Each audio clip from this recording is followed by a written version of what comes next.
Wet Dry World is, in my opinion, one of the best open sandbox stages created in the history of 3D Mario. I'm not sure what the public discourse is about the stage, but this stage pretty much has everything I could ask for. And it's made up of so many different notable traits and gimmicks that exist throughout the game. It's genuinely challenging, contains puzzle-solving elements, has hidden secrets, is wide open with various paths leading to different areas, and actually balances out a lot of the confusing elements in regards to collecting the star with a surprisingly easy 100 coin collecting mission to round off the stage. There's a secret area that does take some time to figure out how to reach, and the objectives in that area are quite unique. Genuinely, I think this stage takes all of the negative aspects of Hazy Maze Cave and turns it into a wide open maze light, so to speak. Where rather than a confusing map with walls and doors, you have a primary gimmick that involves rising and lowering the water level around the stage in order to reach certain locations that you would otherwise be able to spot, even if you were at the wrong water level. For this reason, some of the stars, or at least their locations, are fairly easy to figure out just by looking around the stage. The objective now falls on you to solve the puzzle and learn how to grab the star. I'm not exaggerating when I say the puzzle-solving element of this stage might rival some of the best Zelda dungeons. But the difference is, when you run through the stage, you're still very much going through the typical action platforming and collecting challenges that you would experience in an action platforming collectathon. Honestly, just the fact that there's a lot of swimming in the stage and I didn't immediately start off by complaining about it should be noted. And I'll shortly get into deeper details about the stars themselves, but given that the stage has two different large areas, they even separated two different coin collecting missions, so that at some point or another you'll have to traverse through the whole map to really enjoy the search and collect aspects of this glorious, large sandbox. Most sandbox stages are a big square. This one, in many ways, is more like a cube. But you're not really as crippled because of that Z-axis verticality, because simultaneously everything is wide open and the star hints do a pretty decent job directing you around the stage. Now, a player might not figure this out immediately, but the stage is unique in that depending on how high or low you jump into the painting, the water level in the stage will likewise be higher or lower. There are 5 different uniquely colored switches spread throughout the map at various elevations. Those switches will bring the water level to their elevations. So even if you jump into the painting at the wrong height, you should still be able to maneuver around to your heart's content. Part of the way this game helps you discover that secret at the entry point is the painting on the wall in front of you is very large. A player might not notice the water level corresponds to how low they jumped on the first entry as they ran towards the painting from afar, but they might figure it out on the second or third time where they might re-enter the stage and see the water level slightly higher or lower when they entered prior because they jumped from closer into the painting after being sent out into the hub world. So their re-entry and the way they jump into the painting will vary because they're not really running towards the painting in the same way. A player might not blatantly be able to figure it out immediately, but they also don't fully have to figure it out either, since when they get inside they'll be able to adjust the water level by just looking for those switches. It's just one of those uniquely interesting aspects of the game that they implemented and tried to guide players towards figuring it out without spelling it out too much. And I think the way that it was done was brilliant and really added to the mystery behind the secrets of the castle. In any case, the first star is titled Shocking Arrow Lifts. Players will start off in one corner of the map. There will be a bunch of platforms to their left, a long black cage to their right, and basically a multi-story outdoor building they can climb on the opposite corner. Much like with most stars in this game, the first entry a player will often explore to their heart's content, and that can lead them towards finding all of the intricate little details around the stage, including the rising water levels and whatnot. The amount of time every player explores will vary, but eventually they'll notice little lifts with arrows, and enemies that will shock you. Suddenly, shocking arrow lifts will start to make sense. Figuring out that the stars related to these things is only the first part of the mission though. A player will need to make sure they're at the right water elevation. The star is available after undergoing platforming challenges related to moving the arrow platforms, but the catch is if you start off with a water level too low, you'll have to raise it up so you can actually reach the platforms. And if you think you're smarter and decide to raise the water level above the platforms, well, they put the yellow star in a box so that players can't simply just swim past everything, since they won't be able to break the yellow box open because they're underwater. So you have to jump around and experiment with the correct switches to get the water level to the correct height in order to properly go for the star. After that's all said and done, a difficult platforming challenge ensues. These platforms are all very small, and as many people have vocalized throughout the years, controlling Mario in a tight space is not very easy.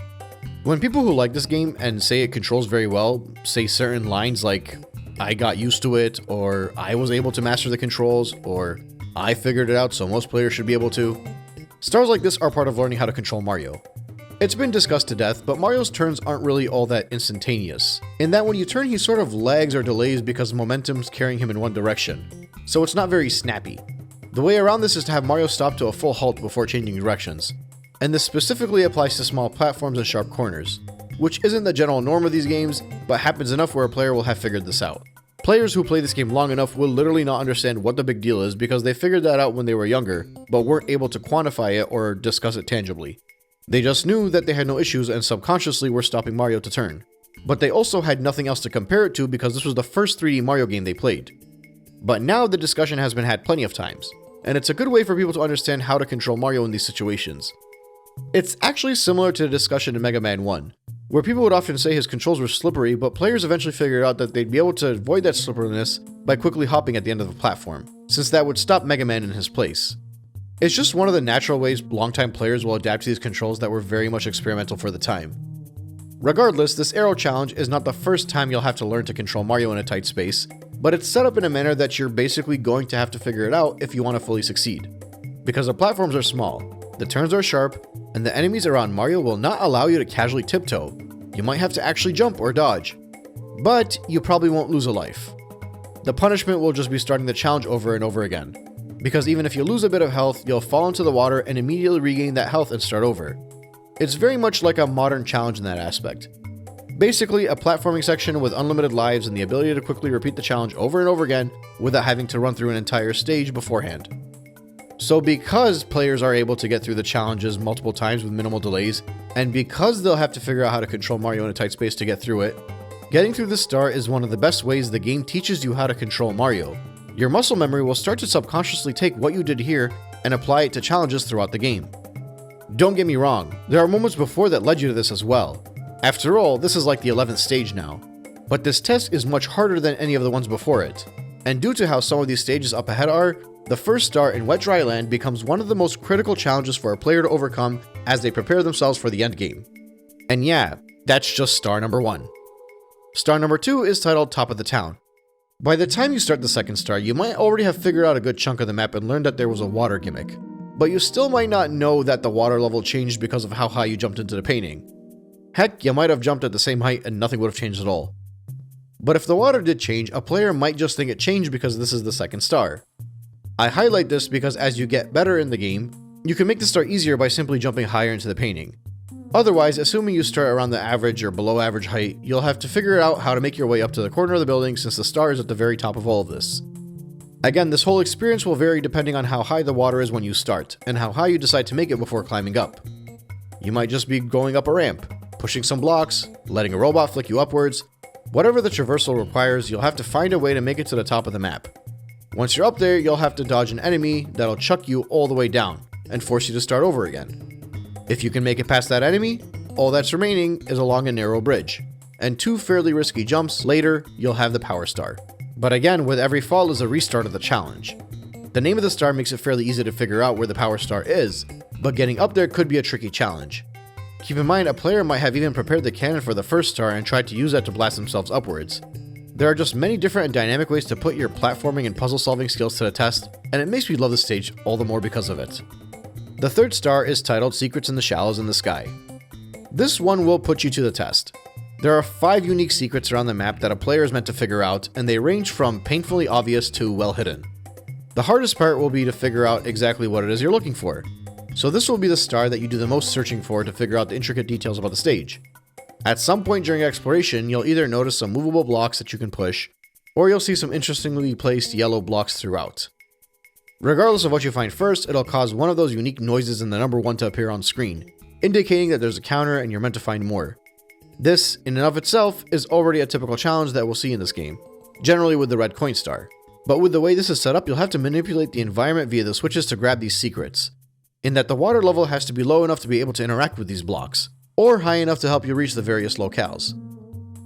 Once you collect all 5 secrets, you can grab the star, or if needed, readjust the water level and then head to the star.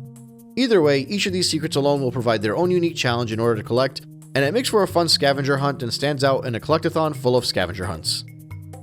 The next star hint is Express Elevators. Hurry up. This was actually first, and for a long time, the only star I was able to get in the stage. When you play through this stage, pretty early on you can figure out where the star is since it sits at the top of the inside of the cage. As per usual, a player might try and grab it with a water level high enough, and they won't be able to. There's a platform just outside of the cage, and if the player stands on it, it'll cause part of it to drop down below, and that player needs to get down to the bottom quick enough to get on the elevator before it rises back up. If the water level is too high, you can't get down there fast enough since you'll be slowed down by the swimming. So part of the challenge is realizing that the only way you're going to make it low enough to get on the elevator is by having the water level at the lowest point. But the problem now lies in figuring out how to work your way up to the top of the stage so that you can activate the elevator platform. But by now, you should have messed around long enough in this stage to figure out the best way up there. With the water level at its lowest point, you need to drop down, swing inside the cage, and catch your ride before it takes off again and heads back to the start. Another unique puzzle and skill-required platforming challenge that I really enjoy succeeding in. The final 2 stars will require Mario to head to the secret area of the stage, otherwise known as the town. The cage I mentioned earlier in the corner of the stage? Yeah, that's the entrance to the secret area. We used to spend hours trying to blast Mario off and seeing if we land him in the cage. I'm not sure if we were ever able to land him in the cage because eventually we figured out that the height of your entry into the painting determined the water level. We no longer had any use for the cannon anymore. The goal here is to backflip in front of the painting and cause Mario to enter the stage from the highest point possible. This will allow you to basically swim right up to the cage and hop into the swim to the town. When you get to the town, you'll need to find the 8 red coins. I always found this town to be super interesting. Like, they didn't need to go into this much detail building this quaint little area with basically nothing but a red coin mission. In order to collect all the coins, you'll need to get the water down to the lowest level. Once that's done, you'll have to perform cartwheels and flips and maneuver your way around and search to collect the 8 red coins. I appreciate the stage because they put 2 different scavenger hunts in 2 different areas. The secrets are in the main location, and the red coins are in the town. I might have preferred the 8 red coins in the big area since there is more to collect and they'd have been the more obvious collectibles, and the secrets could have been in the town, which is a bit smaller and easier to get around, but I think I'm just being nitpicky. The important thing for me is they managed to make both sections of the stage their own little unique searching star. And with that, the final star is titled Quick Race Through Downtown, which more or less requires you to grab the blue vanish cap and run fast enough through the stage in the corner of the town and grab the power star. In addition to that, as I mentioned earlier, the 100 collection coin star is one of the easiest ones in the game, especially since by the time you get to the star, you'll already have figured out all the intricate details of the stage when it comes to the water level and adjustments. The stage is generous, the blue block switch is generous, there are plenty of coins to collect, and due to the fact that this is a water level with fairly shallow water almost always readily available, you're not likely to lose a life since you can easily replenish your health in the water, so as long as you don't swim down under long enough to drown, you'll be able to get your 100 coins very easily. Now, I'm going to say this knowing full well that many of you will disagree with me, but I think I can make a case that this stage doesn't have a single star that is made worse because you're sent back to the hub world between the stars. In fact, I'd argue simply because of the fact that you can adjust the water level based off the height of the paintings, this stage is better because it kicks you out so that either A, you can figure out that you can adjust the water level, or B, if you already figured out you can adjust the water level, you can utilize that to enter the stage in whatever way you feel is most beneficial to you. The shocking arrow lifts ends with you on the side of the stage where the water level at a certain height. When you collect that one, it's quicker to jump out of the stage and jump back in so that you can take the platforms to climb the stage for the top of the town. Or better yet, jump even higher and get the water up there so you can get there quicker. The secrets in the shallows in the sky is a star better started off when you're lower down to the ground, so you're better off going back to the hub world rather than swimming down to adjust the level. Also, that star is a scavenger hunt, and I always think those, similar to the red coin stars, are best done in their own unaffected life so that you can use your mission objectives to learn and explore the entire stage in depth. The express elevator is best done with the water levels at its lowest point, and most of the stars will be completed with the water level higher than that. And the 2 stars in the town will require the water level to be at the highest point, a point that is actually higher than any of the other switches available in the main area. So you can't actually accomplish this star unless you're kicked out of the stage and perform a backflip to get back in there at the highest water level. You could maybe argue the 6th star with the vanish cap and the red coins are redundant, but that's entirely contingent on if a player has even unlocked the invisible cap by the time they made it up to this stage, and not every player will have done that. Don't get me wrong, a first-time player might not know that you can alter the water level, and a long-time veteran might have optimal routes figured out to adjust the water level, so there is a decent amount of instances where this could be actually better if you're not kicked back to the hub world. It's hard to gauge on a first-time player, especially because it's such a specific secret to the stage and the switches are all around, but honestly, even for me, a non-speedrunning veteran, I know exactly where I'm jumping into the painting for each star to get my optimal route in. And pretty much every time I start this stage, I like to start the water level at a different elevation. And I think that's part of the reason I genuinely love the challenge of Wet Dry World. It's super unique. Players can set up their own optimal routes and maneuvers. The challenges and obstacles a player is meant to accomplish almost never leads to a loss of a life. Rather, it's just a setback punishment that requires you to restart. The stage tests out my problem and puzzle solving skills, as well as my platforming skills. There's little to no excessive repetition as I play through the stage because the areas and the water levels are dynamic and unique. and regardless of which challenge I undertake in this stage, I find myself having way more fun accomplishing the task and collecting the star, and feeling good about that accomplishment. And with that in mind, the count for the stars that are made worse and feel redundant because we're kicked back of the stage is still at 19, and the total star count is now at 77. In the case of this stage, it's actually one of my favorites. I don't know what the community opinion of the stage is. Maybe it's hated, or maybe everyone loves it, I'm not sure. But I know for a fact that the next stage is one that I have a whole lot of love for, and everyone seems to point out how much they dislike it. So let's head over to Tall Tall Mountain.